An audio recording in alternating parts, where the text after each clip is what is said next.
Hello and welcome to this new episode of Bootstrapping Your Dreams Show. I'm your host Manuj Aggarwal, and today I will be talking with a very dear friend Alex Huditan. Alex and I we met last month at an event that Steve Sims was hosting in Vegas.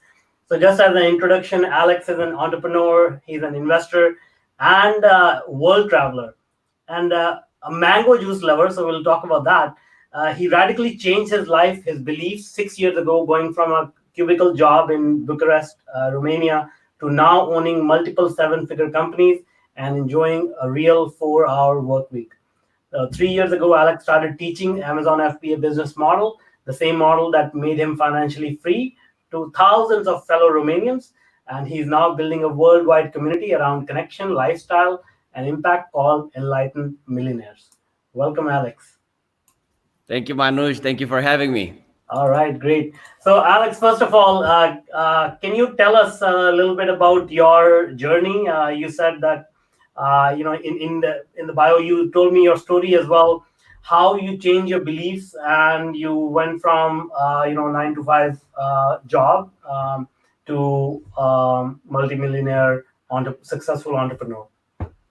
Right. Well, like as you mentioned, I was working in a cubicle job in Bucharest, and it was a good life. I mean, I had my favorite car. I was going on 4 vacations per year. I had a beautiful girlfriend. But I felt something inside, like an emptiness, something that was not okay.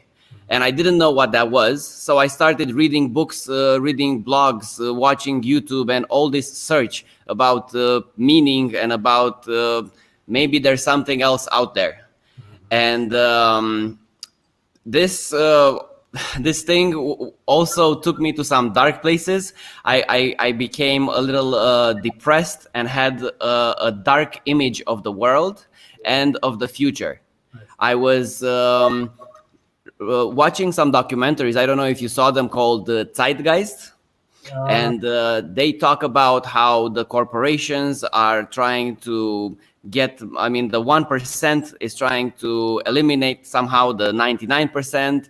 And in my heart, I felt that even if I do anything in the world, it will be for nothing. Yeah. Okay. So I was quite low, quite depressed, until at a business event that I went to, I literally bumped into a guy that that he later became my mentor. He was his name is David Culberson, and he was the same age as me, but he was living a totally different life. He had all the cool toys, the Audi R8, a cool villa in the south of Spain. He was traveling around the world, and he was showing people his secrets, so to speak. So he was teaching people about this. And this made a big shift in my mind, because it was the first time that I saw a real example in my life of somebody that was doing things differently. In Romania, where I'm from, the average salary in Romania is $400 per month. And we used to be a communist country, and a lot of that mentality is, I mean, affected my childhood and my upbringing. Yeah. So I saw a lot of people doing deals with the state, with the government, and making a lot of money. Or I saw pimps with beautiful women making a lot of money. But in surrounding me, I never had a real businessman that I can look up to and say, okay, this man is changing the world with his businesses and with his presence. And with this mentoring from David, I realized he's not that special. I mean, he's a great guy, but he's not Superman. Yeah. So why can't I do similar things? And this was the first point of inflection, let's say. Second one was I went to a Vipassana retreat. I think we talked about this briefly. Yeah. Yes, it was again a big impact for me. I didn't know anything about meditation, and for those of the listeners that don't know, Vipassana is a silent retreat. You go there for 11 days. For 10 of those days, you cannot talk to anybody or to yourself.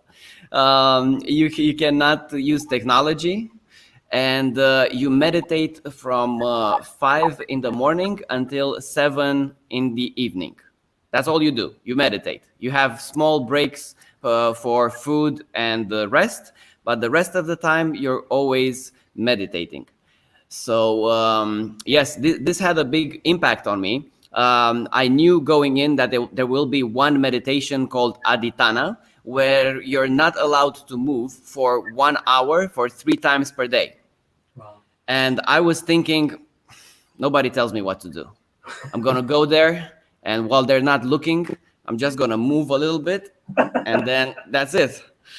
So when I get there, the guy organizing all this says, guys, we are going to be watching, and if you do something that is not according to our rules, we will kick you out.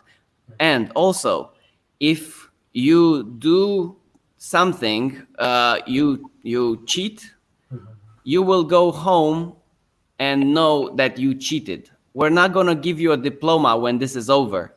You're doing this for you. We're just providing you a space where you can do this. And I was like, shit, this guy can read minds. So this was from the second day when they introduced the Aditana meditation until the last day, I didn't move during Aditana. And it was a big lesson for me that the story that I was telling myself about being the rebel, about no, I'm breaking all the rules and all these things can apply to my life, but it's not always. And if I'm determined and if I focus on something, I can do it. Another thing also at Vipassana was getting in touch with my body and noticing where I'm feeling emotions and how it feels when you're feeling love, how expansive that is, and how contraction and how weird it feels when you fear something. Yeah, and I got out of there with a desire to live, you know, just to experience, just to be alive, with the joy of being alive, you know. And then the third thing was a friend of mine told me about Amazon FBA, how to sell products on Amazon without going to either China or US, because we're producing in China and we're selling in the US. So yeah, I didn't have any more money. The last thing I had was my car, so I sold my car. I had money for the first inventory, and 4 months after I started going on about this business model, I had my first product up, and I made $3,000 in my first month. Wow. The second month I didn't have any inventory because that's just a rookie mistake. Then I came back and had and grew my business. Had a positive cash flow. Waited a few months, and after 5 months, I packed my favorite clothes in one suitcase and I started traveling around the world because that was my big dream, and I felt I want to do this, you know. So I've been doing that for the last 5.5 years, just living and traveling around the world. Amazing. My view of my home has changed a lot from just the small city that I grew up in Romania to now the world is my home and every country is just a room in my home. Yeah, that's amazing. Amazing story. Two things that came up that I want to touch upon. One is that you said that you met some people who mentored you, who were doing the things that you wanted to do. And Yes. I want to, because I look upon my life, it's very uncertain that you want to go somewhere, but it's kind of hard to find that path. But as soon as you meet somebody who looks like, okay, this is the person I want to be like, right? It becomes so Right. much easier because now you can imitate what they are doing. Yes. Do you find that finding a mentor or finding somebody who you want to learn from is critical in your path of success? Yes, I do. I am a strong believer in the idea that you are the average of the five people you give most of your attention to. I see. And the attention is important here because you could be in a house where things are not looking and they're not, let's say, prosperous, or they're not very uh, inspiring to you. But if you have headphones and you listen to your mentor, let's say, to somebody you've never met, but you're listening to their books, or you're watching YouTube, somebody that is teaching you how they're doing something, it can be the mindset part, and it can also be the strategy that you want to focus on. I would go for the mindset and heart set first, because the strategies you can do much better after you have that sorted out. If you have a lack and a victim mentality, it will be very hard to put any strategy you find out about. If I tell you now how to do Amazon FBA, it may not be the same if we begin with some mindset exercises and something to clear out some garbage from your mind. And I don't mean to say that in a negative way to anybody. I just say that from my own experience, how it was and how quickly things started to change once I started this process. Yeah, that's great. And so let's talk about that a little bit, because a lot of people say, of course, we have discussed this many times, like what is the impact of changing your thought process and just thinking positive and everything. And then a lot of people say, it sounds too good to be true, first of all, that, I just start thinking positive and things start happening.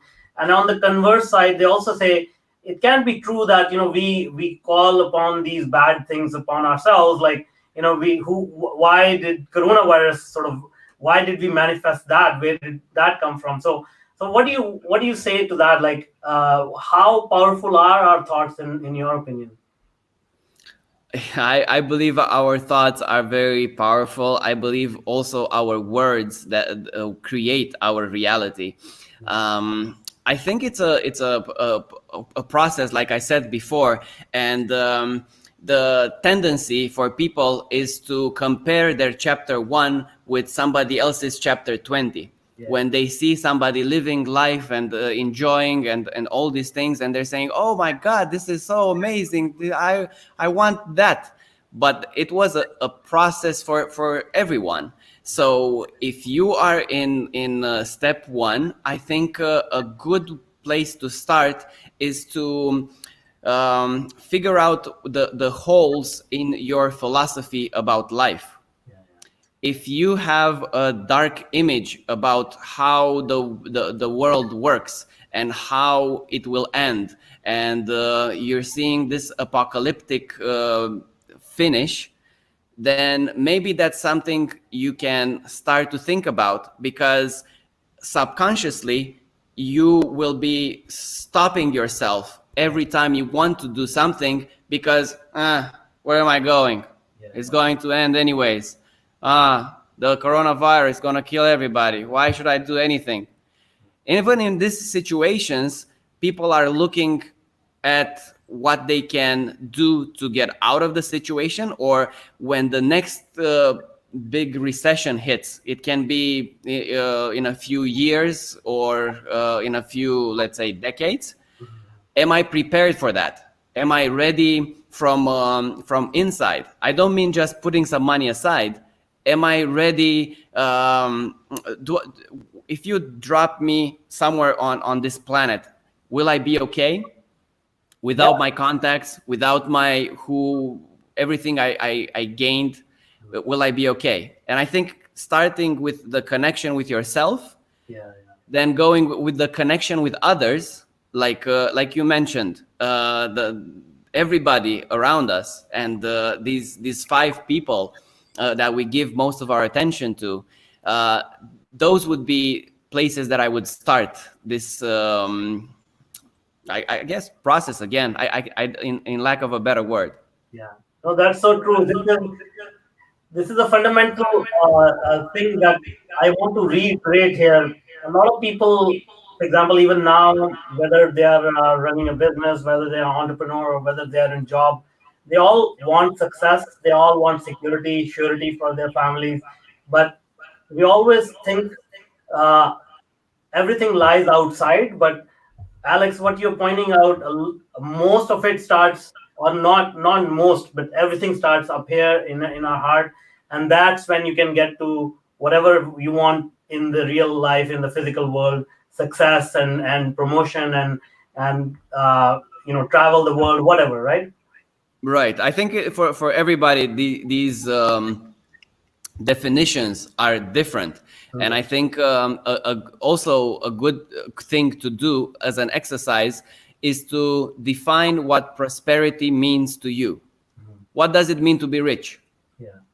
For me, it was some images that I saw growing up in movies, like you have to have a suit, you need to have the watch, you need to have the fast car, you need to have a Victorian style house, and that's how rich looks like. And for me, I was looking at these videos online, like my mentor was saying, find inspiration. And I was looking at this and I was like, they don't do anything to me. I mean, I don't care about the watch. I don't care about the Victorian house mansion. So defining what I really like, going to events, meeting like-minded people, going to spiritual retreats, having the freedom to go anywhere in the world that I want, traveling business class, traveling by private plane. These were things that excited me and made me want to get up in the morning and do things. So instead of imitating what other people are doing, because that's their way of seeing how they want to live their life, I think a challenge for anybody is to find their own path. And also to be careful, because sometimes you're thinking, no, I only want a small little house and a small little TV, and I only want to sit on that couch and do nothing. That's all I want. I think that's worth examining, because I'm not saying it cannot be true. I tend to feel like that sometimes, but that usually is oppressed once from your surroundings, and because you lack the self-confidence that you can go out and get the things that you really want. When you're seeing somebody in a Ferrari drive by, how do you feel? How does it make you feel? Is it fuck that fucker that he made another deal with the state, like I used to think? Or thank you for the inspiration. If you can do it, I can do it. Yeah. No, Yes. that's so true. No, please go ahead. But it's so true, like how you said it, how you can change your mind and think a different thought with the same stimulus. Exactly, yes. And it can be the same with the bills we pay. This was another lesson for me that was important.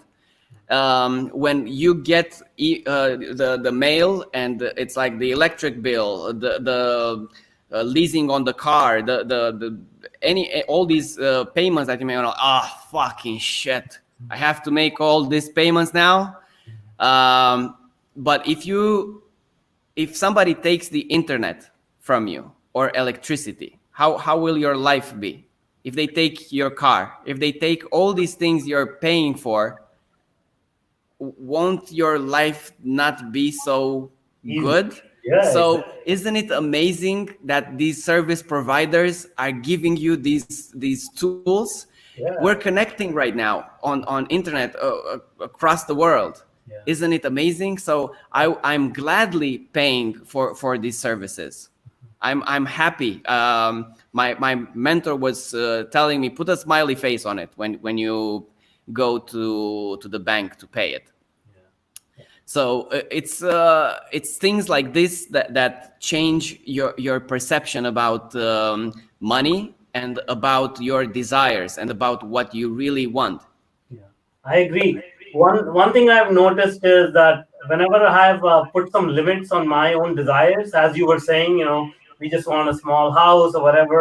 Whenever I have put a some sort of a limit, I have always uh, underperformed from that limit.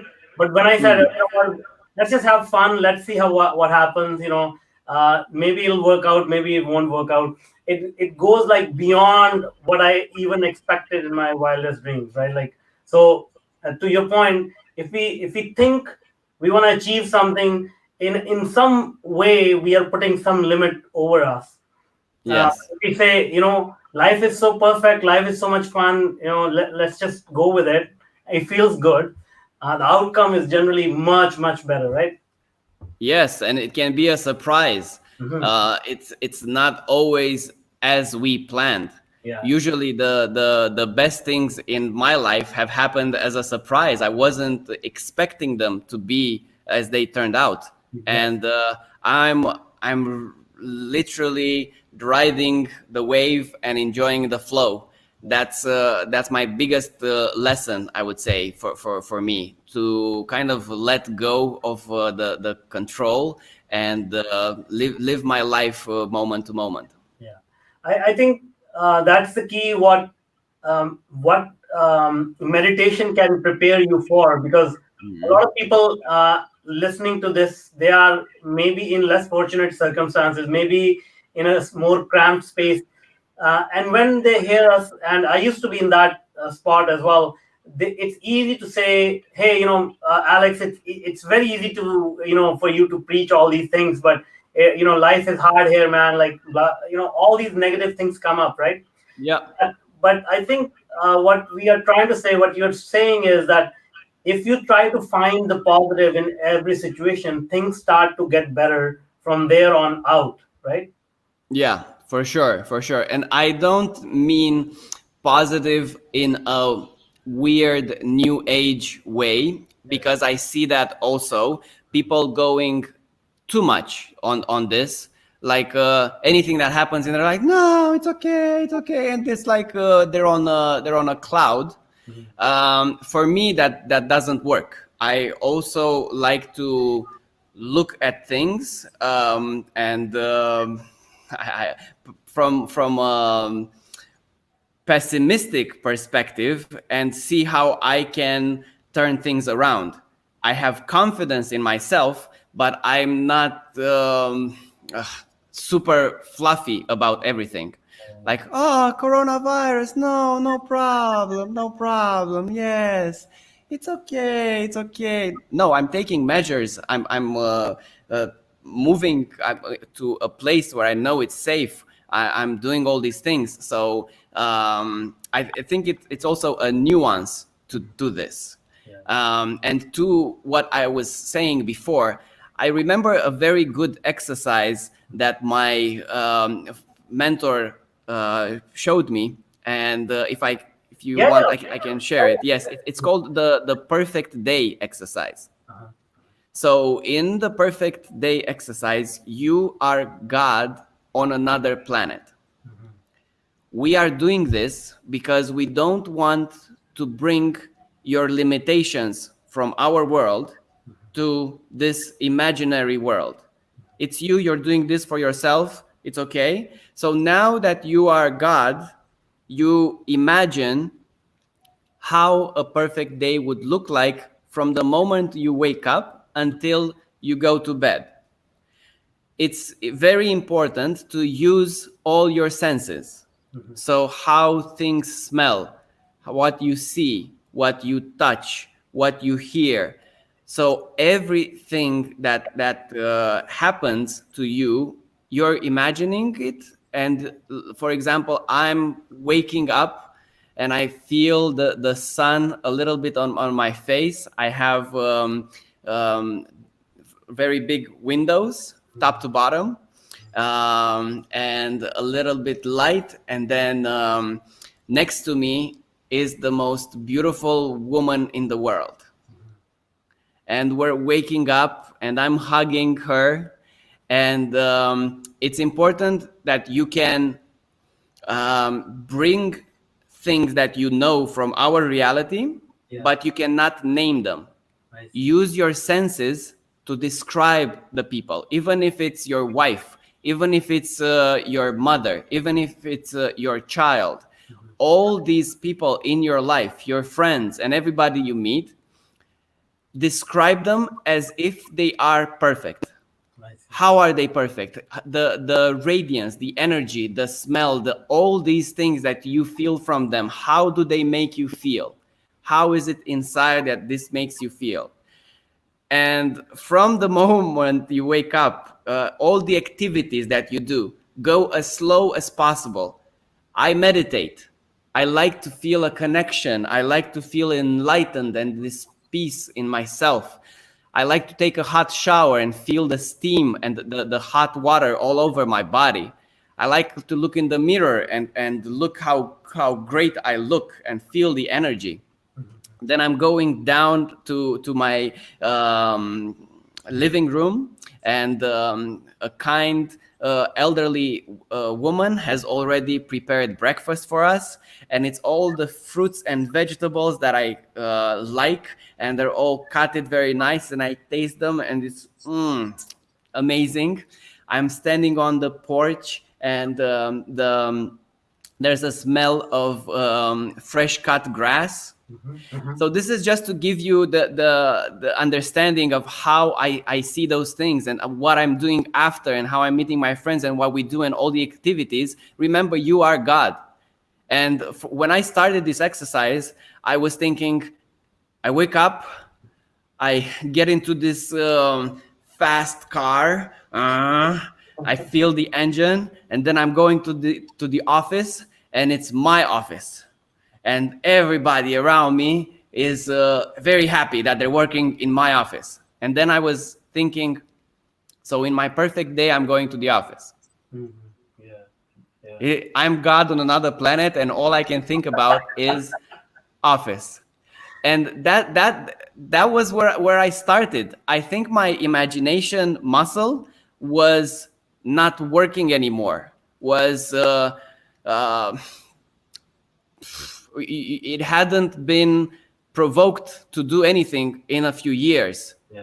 And little by little, I started to think differently. So for example, after I realized this, I was thinking, why don't I just teleport from one place to another? And I was teleported because I'm God. I can do anything I want in my world. What this exercise does, it uncovers what you really want to do in your life. Like layer by layer, like an onion, you start going deeper, and by doing the exercise more often, you find out about what you really want. Now, the woo-woo part about this is that things from your perfect day start happening in reality. So, for example, I don't teleport. We don't have teleportation from what I know. But now I travel business class.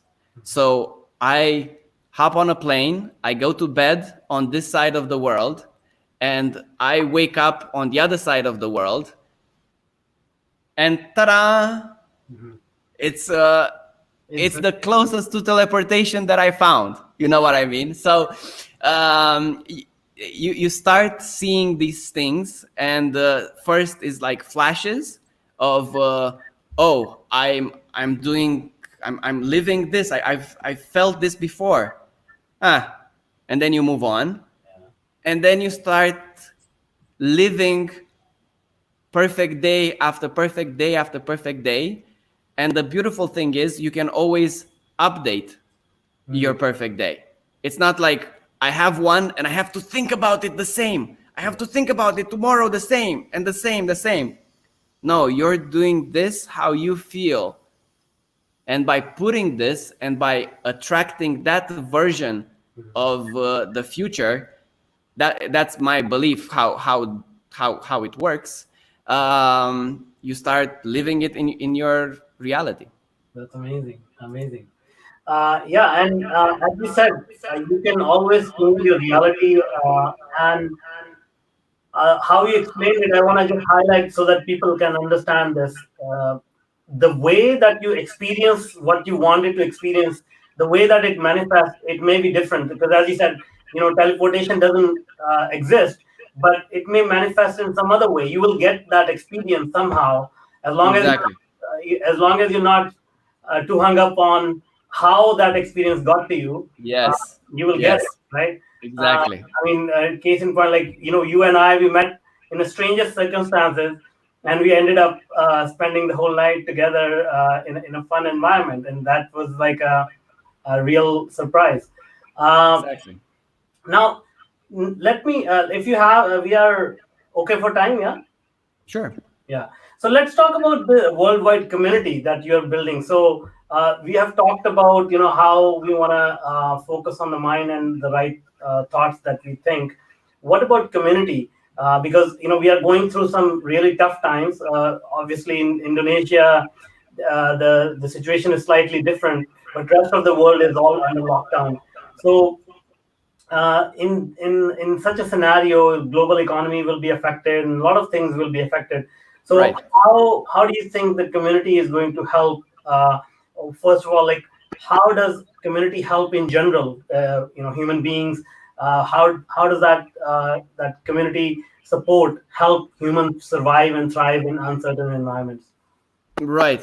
I, I'm a big believer in community, and I started building a community around Amazon sellers because that was the business that changed my life, and I started telling all my friends about it.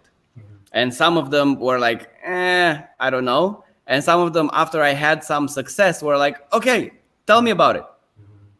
And I was helping more of my friends, and I was bombarded with messages. So Okay. I thought, why don't I create a Facebook group? And when I say something, everybody will see it.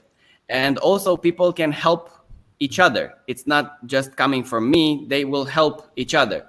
So, with this thought in mind, we created this. It grew to about 100 people. That was the base, let's say. And then we now have over 3,000 people in our community, helping each other and being there for each other. So this this business model got people together. Awesome. It can be anything that brings you together. It can be a hobby. It can be because you're a family relationship. Yeah. It can be a common interest. It can be even a meditation practice that you have. So it brings people together. Awesome. And one thing is being part of community, because I'm also part of other communities that I didn't build myself, like the Speakeasy group, Baby Bathwater, and so many others that are inspirational to me. And I feel sometimes like the stupidest guy in the room, and I feel that's also a great place to be. When you are always you feel like you're the smartest, and you're like, oh my god, yes, let me touch your head and you will be blessed and so on. maybe you're in the wrong room. Yeah. Or maybe enjoy that room, enjoy it because it feels good, but don't let it get to your head. And also try to find places where you won't be in the same position. So with the Enlightened Millionaires, the group that I'm putting together, it's people coming from two different sides. One is people that haven't had their big break yet. You're either stuck in a job and are trying to figure out what you want to do. You're an entrepreneur that has tried a lot of things, but you're seeing a lot of things, but they're not happening to you. And on the other side, I have myself, my friends, and friends of friends that have done it. From the financial point of view, they are free, they are independent, and they have either exited businesses with millions of dollars, or are in the process of selling their business, or are doing very well in whatever they're doing. So by putting people together, I feel this is a big inspiration for the people here. Like, oh, they still have that hunger. They still feel that they want to do something. And here is the inspiration of, these guys have done it. They can help me do the same. And I'm seeing that they're not so special after all. They're just humans like me. Awesome. And the idea is to grow small communities around the world that are sharing a lot of things. So for example, you find yourself in Barcelona, and we already have a villa over there. It's a big villa. It has 6-7 bedrooms. We have 2 supercars in the front. So when you fly to Barcelona, you're already connected with our group there. The cars are for you to take. They're shareable. They're sharing around the world, the community. And you go out.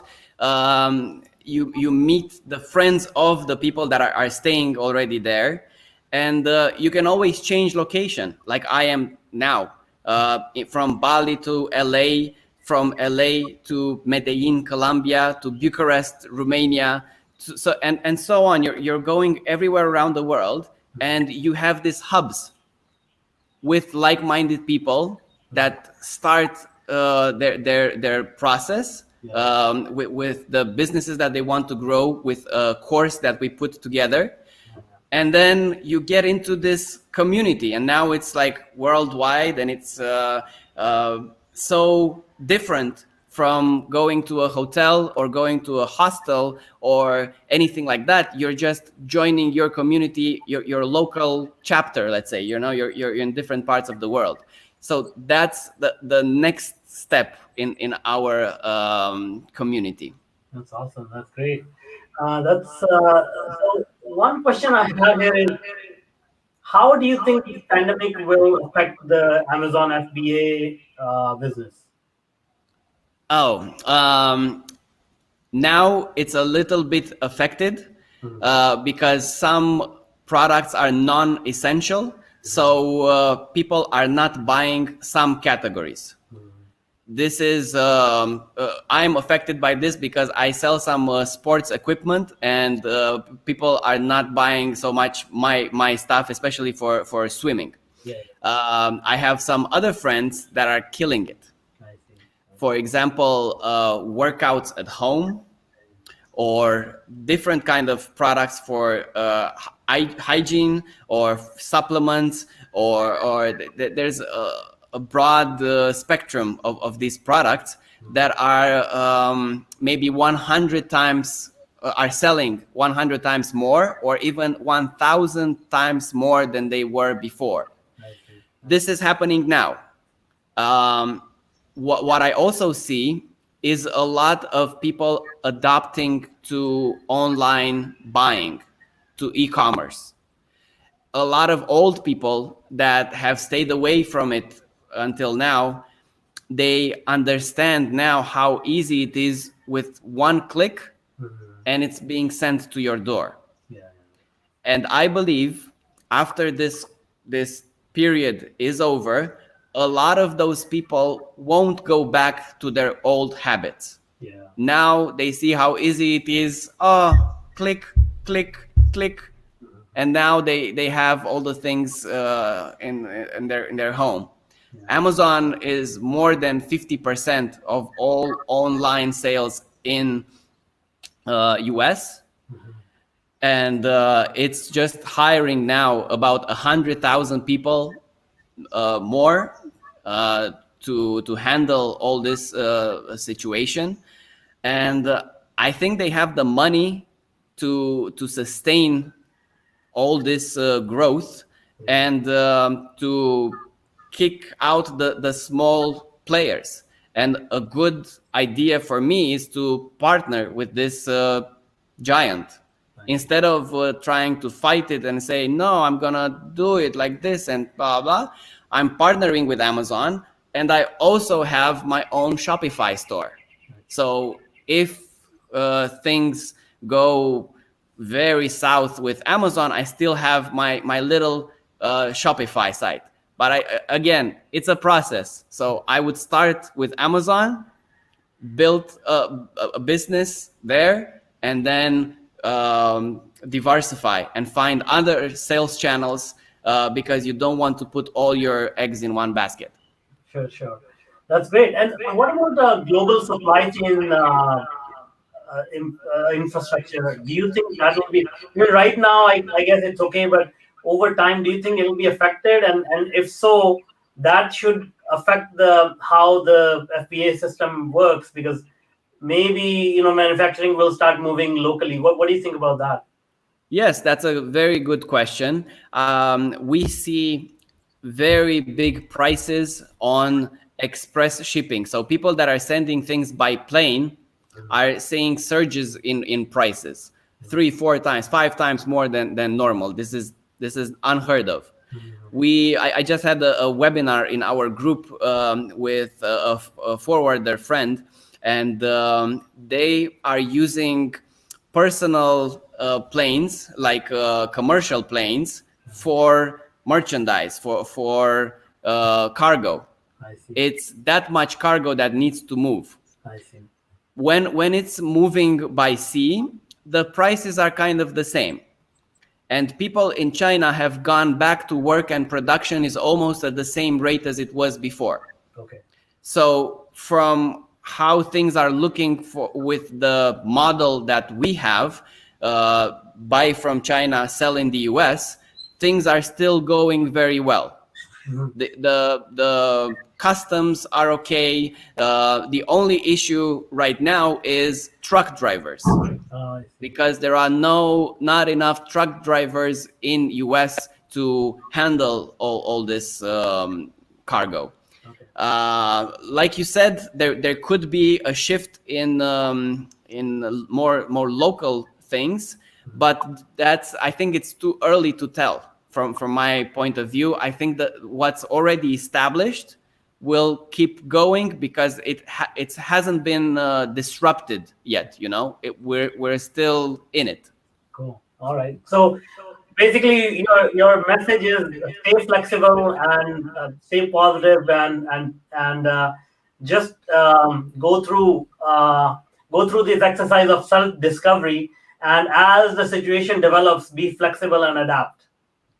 Yes. You put it greatly in short words. Yes. Awesome. That's great. Well, thank you so much, Alex. It's been such a fun conversation. I've learned so much from you, even prior to this interview, during our meetings.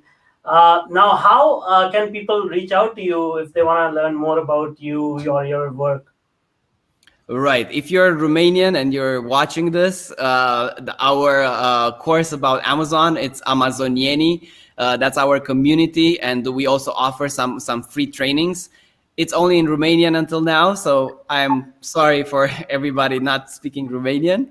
And for our community that I talked about, that's international, that's global, that's enlightened slash millionaires.com. Enlightenedmillionaires.com. Awesome. And you'll find more details, and you can contact us there. And I'm on Facebook, Alex Huditan. Awesome. We'll put those links in the show notes so that people can reach out easily. Great. Thank you so much. Thank you, Manuj.